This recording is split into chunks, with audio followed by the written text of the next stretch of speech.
При уничтожении противника один из военнослужащих разведывательной группы получает ранение. К разведывательной группе противника подходят основные силы противника.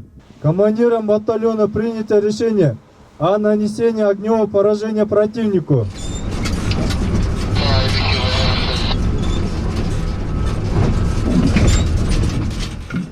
По сигналу «Туман-240» группа огневой поддержки выдвигается в район боестолкновения. Земля 222! Земля 222!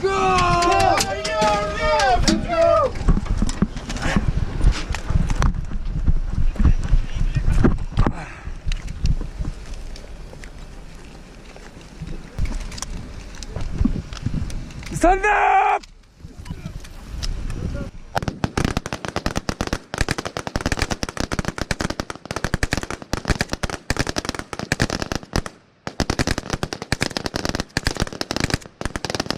Группа спускается со скалы и развернулся в боевой порядок на рубеже блокирования.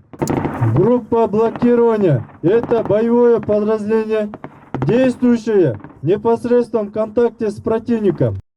Сегодня, 19 числа, в учебном центре Эдельвейс завершаем совместное тактическое занятие «Канжар-2019». Я считаю, что совместное учение нам было пользу. И все полученные навыки мы в дальнейшем будем принимать при подготовке подразделения.